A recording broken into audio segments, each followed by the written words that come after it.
Your Steve Jones Show podcast is loading now. The Steve Jones Show podcast is sponsored by Sunbury Motors, North 4th Street in Sunbury, and Sunbury Motors Kia, routes 11 and 15 in Hummel's Wharf.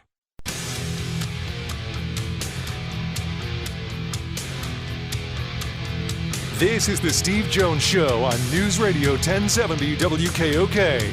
Now, from the Sunbury Motors Studio, here's Steve Jones. And today's show brought to you by Sunbury Motors, 4th Street in Sunbury, Sunbury Motors Kia, routes 11 and 15, Hummel's Wharf, online, sunburymotors.com. Ford, Kia, Hyundai, best in new inventory, all with great warranties. Start 2024 with a new vehicle. Great pre-owned inventory with the Sunbury Motors guarantee. And a terrific service department that backs it up. Routine, difficult to handle it all. At Sunbury Motors, 4th Street in Sunbury, Sunbury Motors Kia, routes 11 and 15, Hummel's Wharf, online, sunburymotors.com. Ladies and gentlemen, boys and girls, it may be the holidays, but we still have Tuesdays with Neal. Sir, welcome. As always, it's my pleasure to be here. Happy holidays to you guys as well. Well, when they're singing Mason the Red-Nosed Reindeer, he must have done something right. The one time that he did, yes. Yeah. This is one bizarre season, isn't it? I mean, this the whole thing's bizarre. In comparison to the last couple years, we really should view it as kind of par for the course. I mean, it's almost like it's almost like a running show now. What are they going to do for a fourth season? Well, let's jump between quarterbacks, and we'll make the quarterback that is literally only on the roster because the NFL expanded the rule to allow an emergency quarterback, and we'll make him perform the best of anybody this season and earn a second start. Yeah. It's not even so much surprising at this point, but at a 10,000-foot level, I don't know if anything that we have talked about with this team is any less true, and I don't know that we aren't overlooking the success that they have had. Maybe, and this is crazy, but maybe they just don't know how to pick a quarterback, and that's really kind of the root of all of this. Maybe this is something that was covered up with outstanding to decent play from Ben Roethlisberger, even at the end. We've seen positive games from Mason Rudolph before. We've seen bad games from Mason Rudolph. We've seen positive games from Kenny Pickett, seen bad games. Mitch Trubisky, I think there was some decent play in there. It stretches at times. He was towing on mediocre there. Either way, it's obvious that Trubisky is done.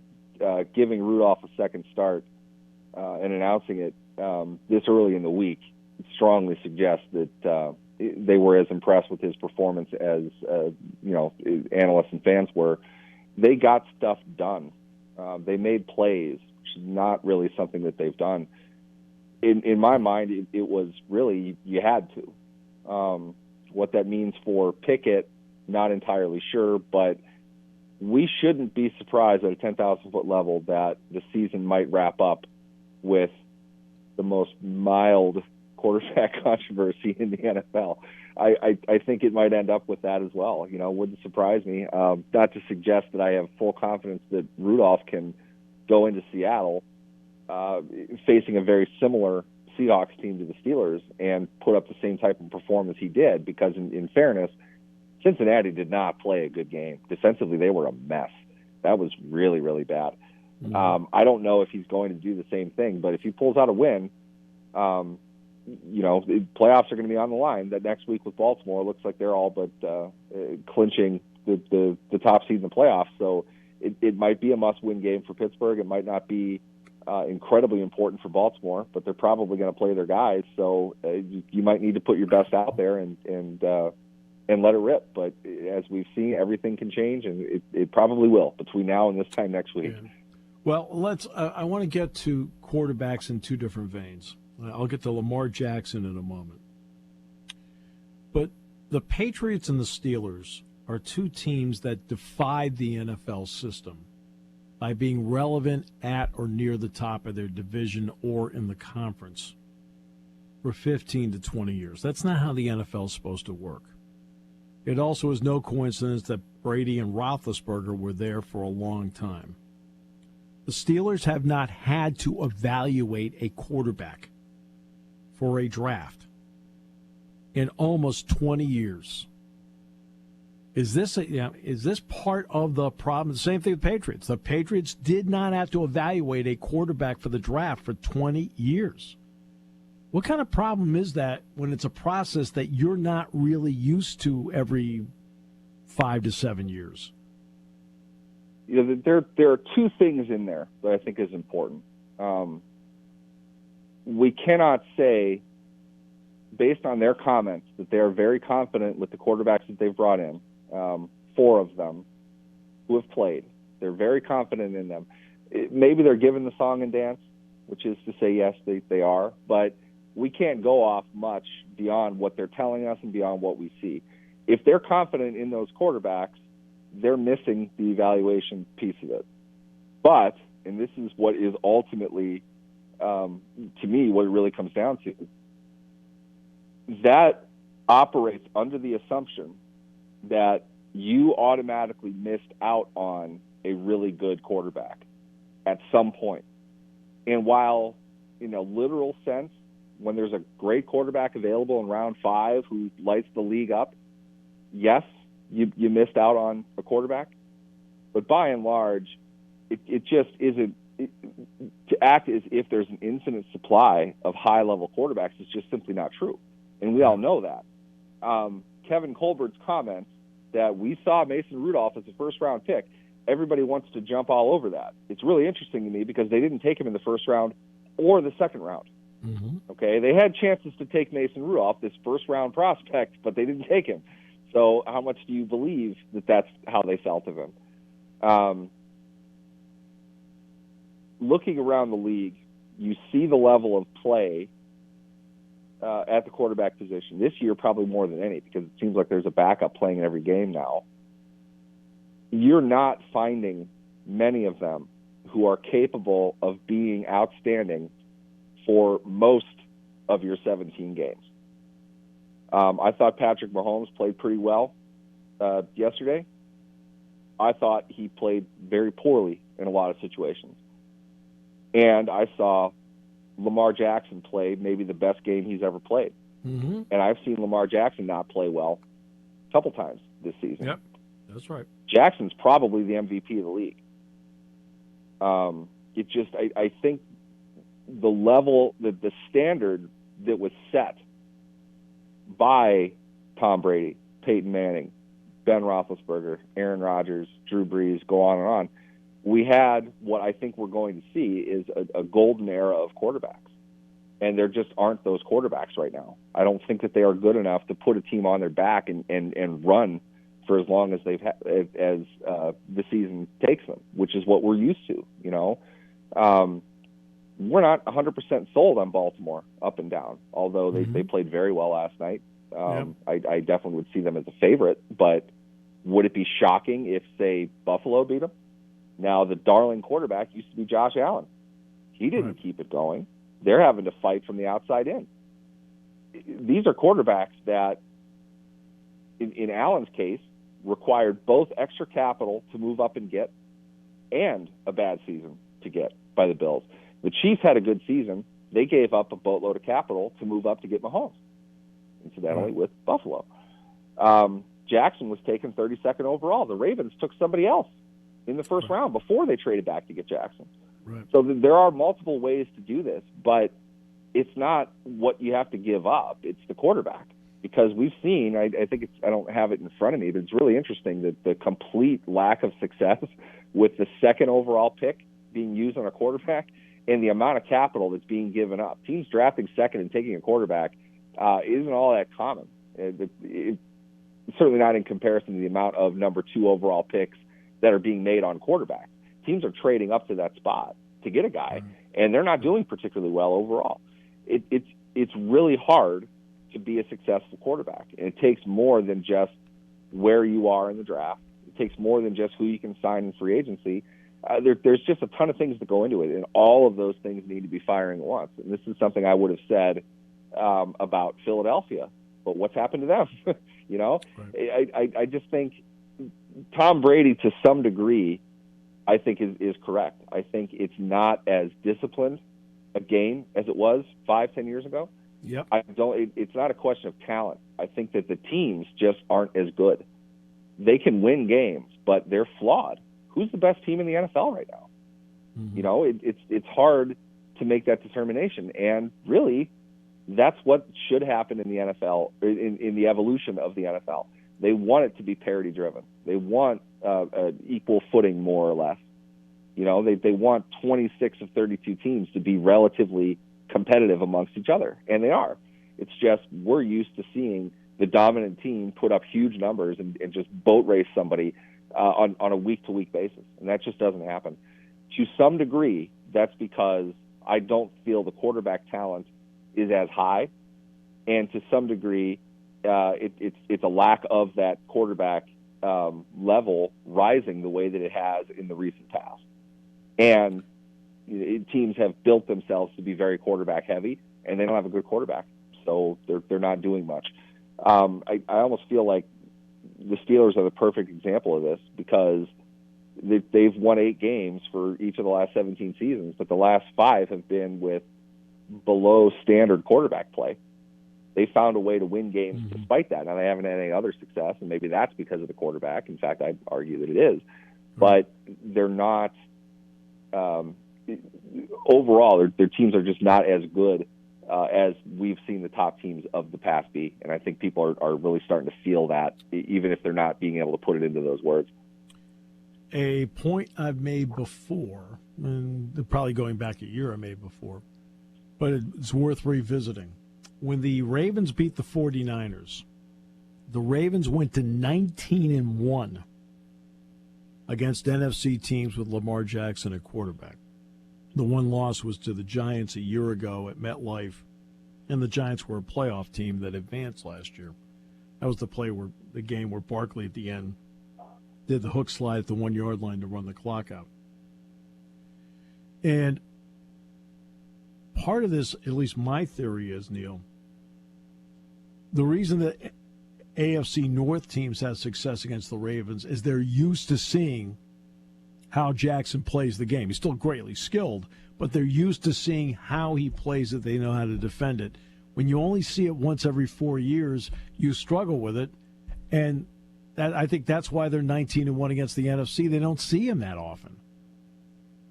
Yeah, I mean, whatever the real answer of that is, there's absolutely no way that's not a very strong factor. I would say this: the AFC North teams aren't blinking anymore. I remember when Jackson, his last MVP year, there was a play in which I want to say this was against the Jets. Sadly, initially I thought it was the Giants, but I remember that hook slide game. That wasn't the one I'm thinking of. I think it was against the Jets, but Jackson's going to the sideline. He's running down the sideline, and a Jet safety totally held up. And almost like he put out his arms to like brace him, like, Lamar, I can't touch you. I don't want to touch you. I'm so in awe of you. And Lamar just blew through his arms and went for another like 12 yards. Right. Guys didn't hit him. They were lining up in droves to get his jersey after the game. It's like, This is kind of embarrassing, you guys.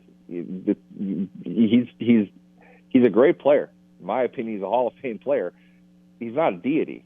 You know, you're there to hit him. You need to compete to help your team win games. One team I know for certain has not approached him like that has been the Steelers. Look at the success that they've had. And Baltimore's been the better team for the last 3 years. Yep. Baltimore can't beat them.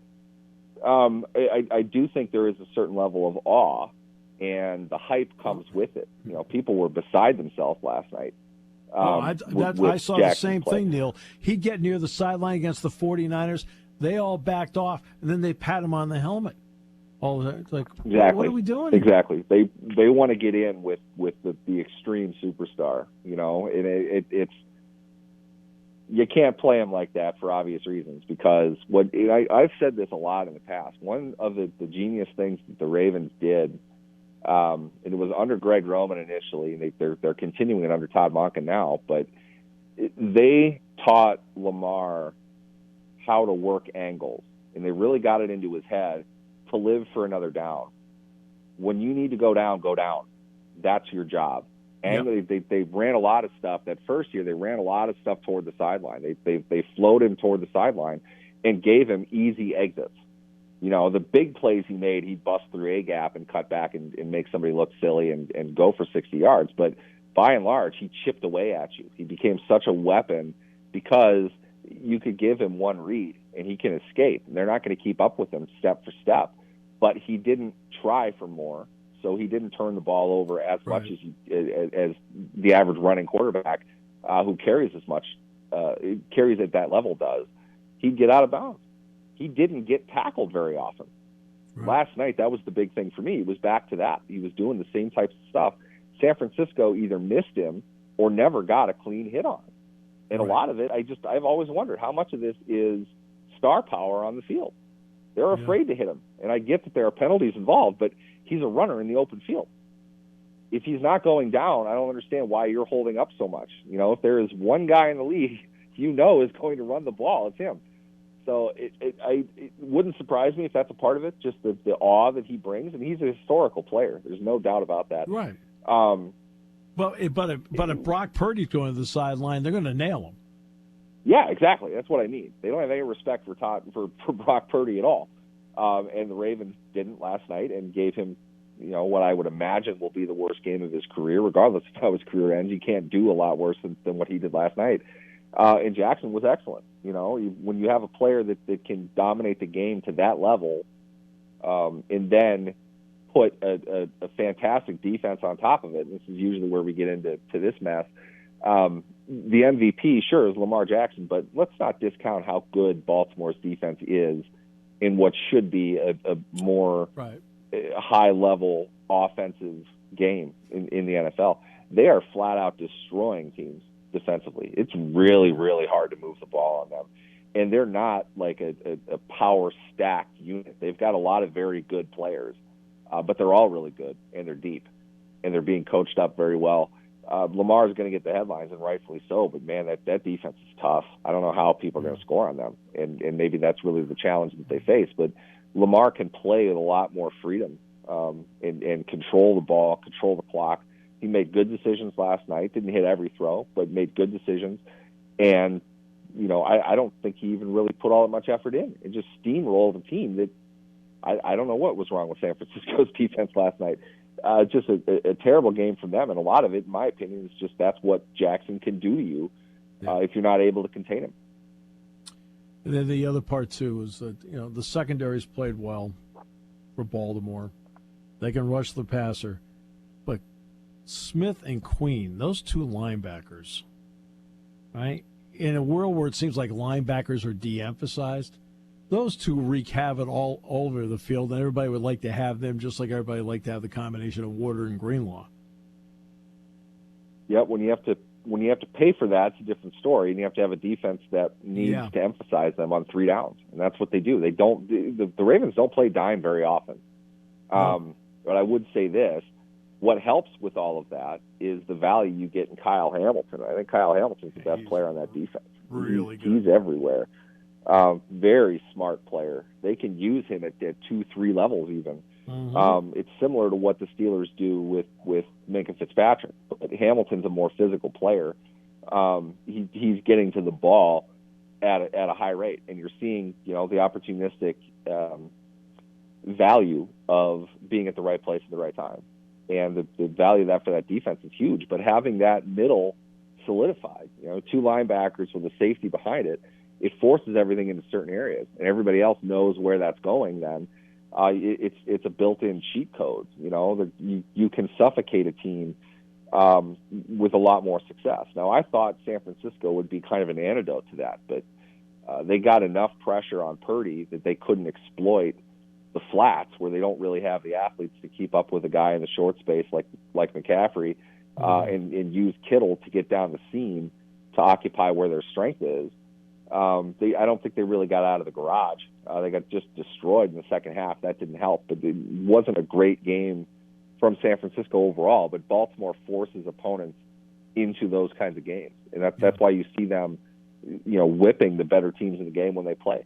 And if they've got Miami next week, I feel like that game's going to be 50-3, and I'm not sure which team it's going to be, but one of them is going to figure the other one out, and it's going to be a pretty one-sided game. Yeah, the last time I saw a quarterback get the kick glove treatment of respect from a defense was when Michael Vick was at Virginia Tech. He's running down the sideline against West Virginia. And, of course, what's the one thing that you can't do? You can't hit him out of bounds, right? So West Virginia, he gets near the sideline, acts like he's going out, and they backed off because they didn't want a penalty. And then, boom, he took off, got 25 yards more. I feel like I'm seeing this on a pro level with Jackson. It's like, hey, that's Lamar. Like, just make sure we didn't. I don't want to be the guy that hurts him. Okay.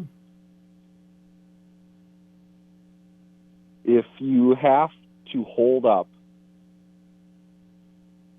to a large degree, and yes, you do, but he's out of the pocket.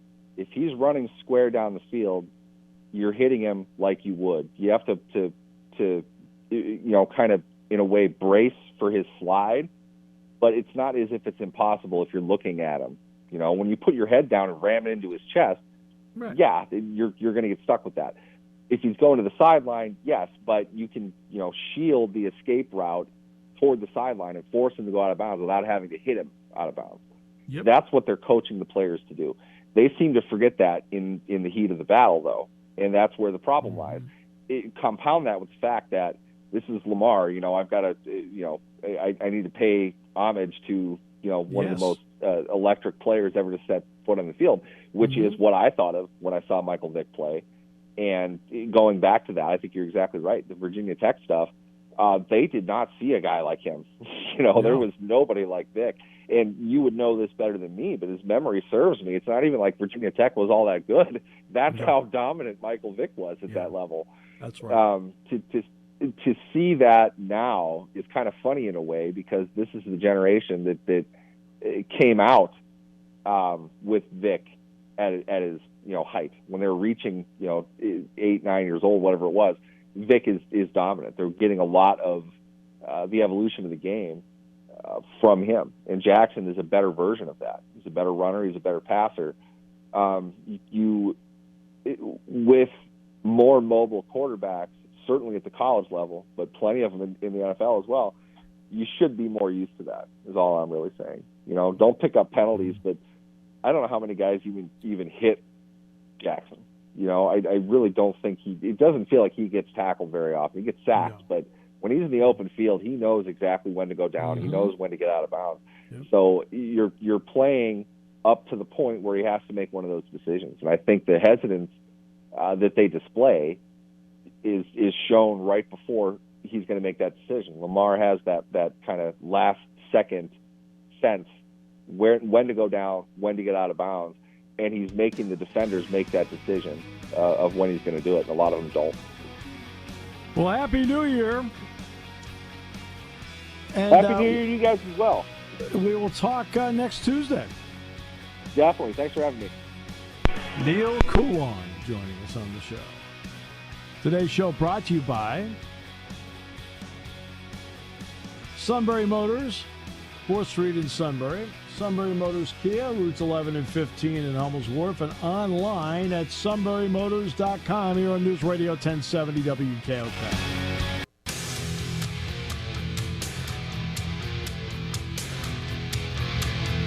This is the Steve Jones Show on News Radio 1070 WKOK.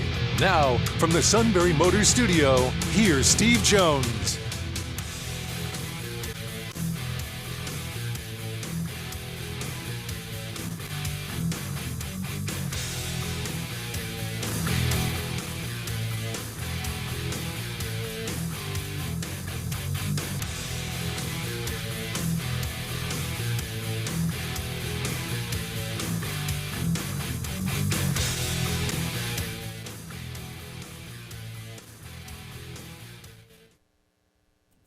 Hello, welcome back to the Steve Jones Show here on WKOK News Radio 1070. This is Todd Hummel here right now. We just got done discussing with Neal Coolong, the Pittsburgh Steelers and the Baltimore Ravens, actually. If you got a chance to listen to that game last night, or watch that game last night, it was quite an impressive performance by the Baltimore Ravens, and Lamar Jackson spent a little time talking about the Eagles earlier on and the Peach Bowl. It was interesting to me last night watching. I did get a chance. I think you heard me mention I didn't see much of the Eagles game, but I did get a chance to watch most of the Ravens and the 49ers last night. And, I was one of the people ready to crown the 49ers as the favorite. That's a team that's, when they're healthy, is one of the top teams in the NFL. But then once you think about it, the Ravens have now beaten the 49ers. They blew out the Seahawks, I believe, at home when the Seahawks were playing well. They've beaten the Lions. And there's a lot of talk about, Steve and Neal talked a lot about, what Lamar did, but you gotta really like what the defense did last night against Brock Purdy. They were able to get pressure on him, and I think I don't want to make this sound like an insult. Oh, don't. This is a good show to insult things. Go ahead. I don't want to make this sound like an insult, but the Brock Purdy is one of those guys, it seems like, that plays much better from ahead than he does from behind. No, that's true. No, I agree. I agree with you on that. This is not a fourth quarter down 10 guy. I agree with you on that. I think that's good analysis. And it's one of those. It's also one of those things where I don't think that's the kind of offense that is prepared to make those comebacks either. With the, they don't throw the ball deep a lot. It's a lot of short passes and letting Debo and some of those other guys make moves. Right. A lot of that stuff is behind the line of scrimmage. Okay, it's good play calling by Kyle Shanahan. I think he understands the limits of his quarterback. When he is on, he has a great ability to drop the ball over the linebacker and make a play. When he's off and misses by 6 inches, that ball's picked off. And I'll say this, the single best throw I saw yesterday was the throw that Jalen Hurts made to the sideline, I think to A.J. Brown. And it was on a 3rd and 20, 3rd and 18. And Simmons, whom the Giants picked up from Arizona, you cannot ask a guy who's playing essentially a linebacking spot to. That was a great drop by a linebacker where he dropped into a spot where Hurts had to throw it over him, and the depth of the drop was great. The quarterback was just better on that play. It was just that was a phenomenal throw because the linebacker on the play can't play it any better than he did. Can't. Perfect depth of a drop where a quarterback has to throw over him, and guess what? The quarterback Hurts. That's the best single throw I saw yesterday. It was tremendous. Now, in terms of like bad throws, well, we saw a whole bunch of them yesterday from everybody. By the way, Bowling Green up 7-6. Minute to go, first quarter over Minnesota. Connor Baselick, the former Indiana quarterback, threw a 46-yard touchdown pass in the game.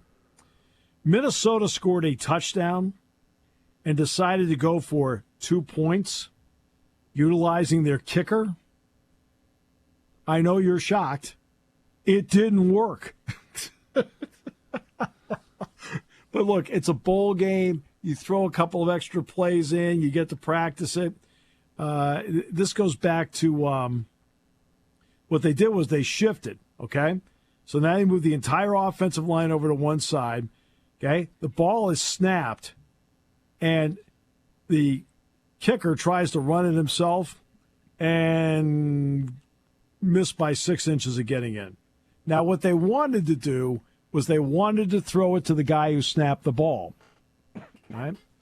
Okay, you can only throw a forward pass to anybody wearing 0 to 49 and 80-99. Well, 87 snapped it, which meant he was eligible because he wasn't covered up by the other people.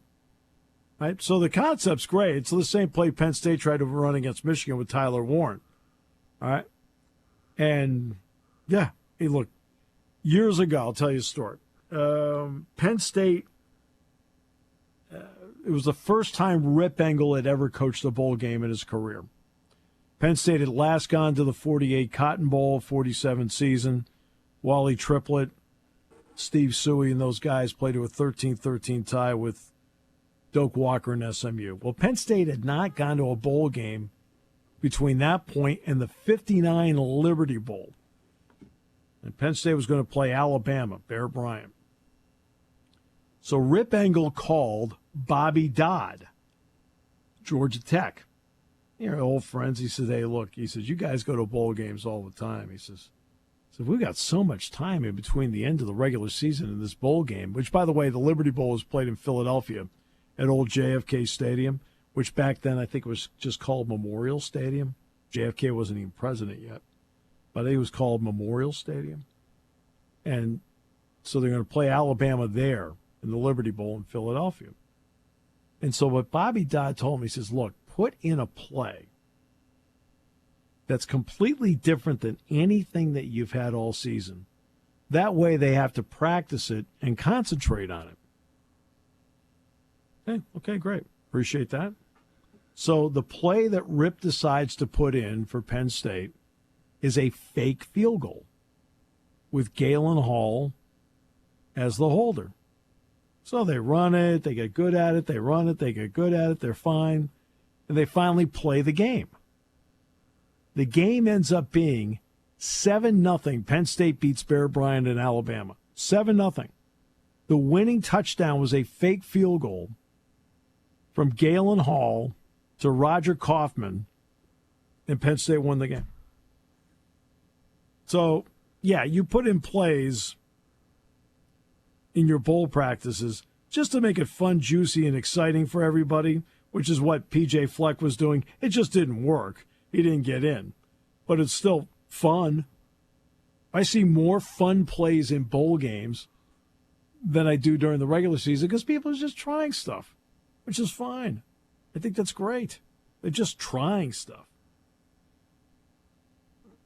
I mean, with all the opt-outs, some of these teams are down to their third-string quarterback and, third-string lineman. You also kind of just have to figure out ways to move the ball at this point, too. Well, most of the teams in these games that are being played this week, they don't have opt-outs. I mean, well, they have transfer portal, though. Right. And Cal McManus, for example, the starting quarterback for Minnesota, is not playing because he's in the transfer portal, to your point. Florida State will have to go with the freshman third-string quarterback because Rodemaker put his name in the transfer portal. He's out. And people are like, well, gee, he would have a chance because, Jordan Travis is moving on to the NFL, blah, blah, blah. They're bringing in Cam Ward and interviewing him to transfer.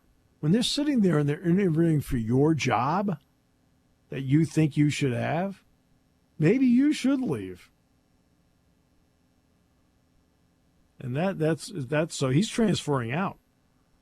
Now, as for the Florida State situation, I can't see Florida State, for obvious reasons, staying in the ACC. The question is going to be how much longer. All right. Now, when it comes to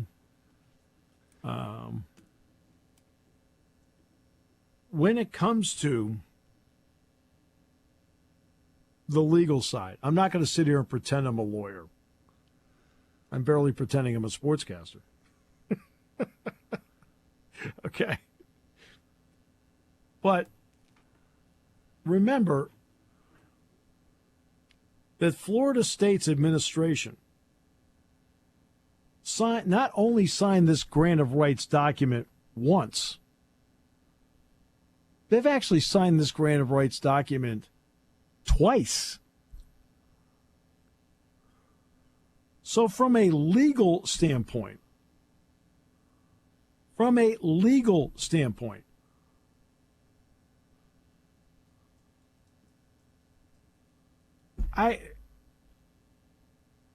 sit there and I don't see where Florida State has any ground to stand on. They signed it once.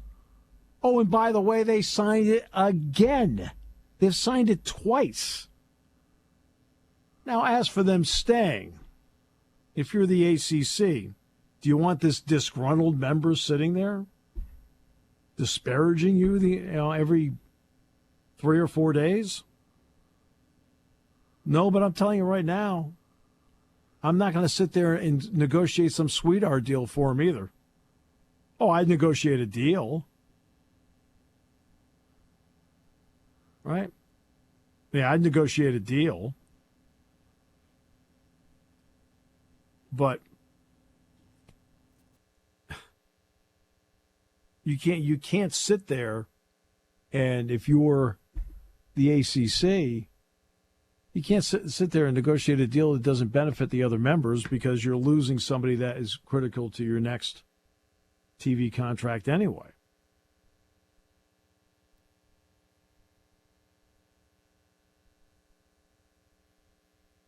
And by the way, they're doing.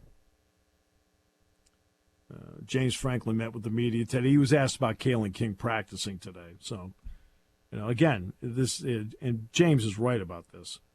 Look, they have done a great. The reason Penn State has had they only have 1 year where they had a rash of opt-outs. And that was the Outback Bowl year against Arkansas. Okay? But Penn State has done a great job of how they utilize their veteran personnel that want to go pro. Now, Kalen has not indicated he's going pro. Okay?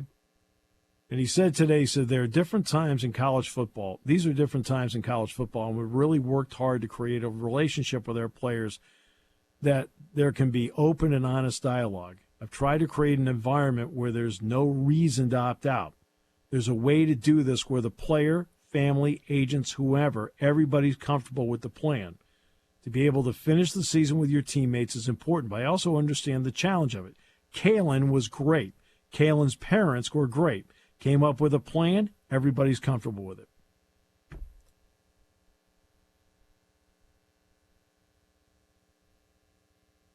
So, Kalen King is at practice, which he has been anyway. Okay, it's not like I'm not revealing something I didn't already know, but at some point, I've got to take, what happens in Vegas stays at Vegas, so I've got to keep it that way. Todd understands that. So, yeah, I'm sure that there are some things that everybody sees at those practices. I always assumed, even on those Wednesdays when the reporters go, there's things they're not allowed to talk about either. No, they can talk about anything they see. No, they can talk about anything they see, but when they video something, it has to be within tighter quarters. In other words, you can't do a wide shot video of what's going on because they don't want the wide shot video out there for opponents to look at. Right? Yeah, that makes sense. So there are video parameters, but in terms of what they see, say I'm at practice and Kevin Herr's playing corner, and suddenly Kevin pulls up lame and is grabbing his hamstring. Okay? Well, if I'm standing there and it happens, right, and I'm a reporter, I'm not the play-by-play announcer. I'm just a reporter who's getting access for 15 minutes of the practice, and this happens in the 15 minutes. I'm going to report it. I'm there. I'm allowed to report it. Now, in terms of taking a wide-angle video of like a play or something, can't do that. That's because they don't want the wide-angle video out there for opponents to see and take a look at. So that's the difference. And I think they get 15 minutes today, 15 tomorrow. Not sure if they get any time on Thursday or Friday. They don't get any. So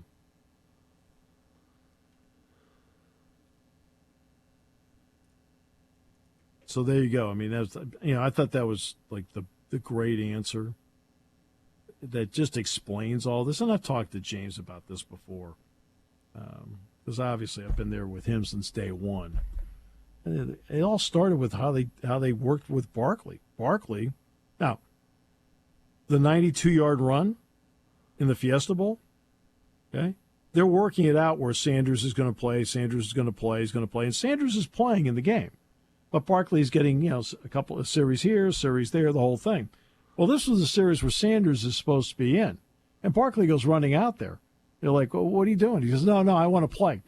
They said, well, what do I? No, I want to play. He tells Franklin, I want to play. Like, okay, so they put him out there. They pitch the ball to him. He goes 92 yards for a touchdown. It's like, okay, I guess he wants to play. All right, we'll take a break. We'll come back. More in a moment. Great to have you with us today on News Radio 1070 WKOK, brought to you by Sunbury Motors.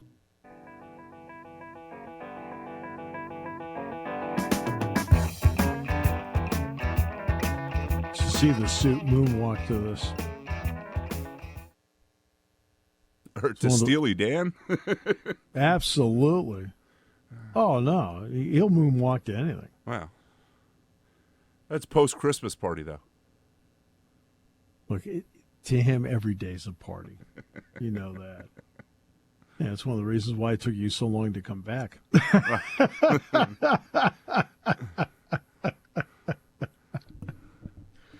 Oh, goodness gracious. Now we got to work hard to make the show more fun for you. I'm having fun. Hey, once I get everything down, I'll be fun. Well, yeah, the problem with you is quite simple. You're the one that has to push all the buttons, the dials, and everything to make the stinking thing work. All I have to do is sit there and go, are we good? Yep. We're good. Start talking, Steve. Good. Well, that's my role at my other job. So now they might know that I know how to do this. I might have to talk and do that too. So for all my podcasts. Oh boy. Oh boy. Well, coming up Saturday, on Friday, abbreviated show just like we did last Friday with Bucknell Merrimack. It's going to be Penn State Rider. Joe Putnam's going to fill in for me on Friday on the game. You'll work with Dick Girardi. So we'll have a full show tomorrow, full show on Thursday, abbreviated show on Friday. Then the game is Saturday with Penn State taking on Ole Miss at noon. Jack Ham, Brian Tripp, Roger Corey, Bob Taylor, and I on beginning at 10:30 Saturday morning. Any final thoughts on that? On the game coming up? I think that ought to be. I'm actually really looking forward to it. I think they're both evenly matched. I think it should be a real good football game. Yeah, no, I'm looking forward to it as well. Anxious to get down there, and even though I've gone to a bunch of practices so far here, but I'm anxious to get down there and see the practices down there. And tomorrow's practice is in the Dome. All the times I've been to Atlanta, I haven't been there in a while, and because I haven't been there in a while, this place has been up for, 6 years now, 7 years? I've never seen it. I'm not sure I realized it was a new Georgia Dome. Yeah, the old Georgia Dome I did an NCAA tournament game in. And then I've done games in the Hawks Arena. I've done, I think, 3 games up at Georgia Tech. And a couple of games in the Hawks Arena. But I've never, in the Georgia Dome, I've never seen this place.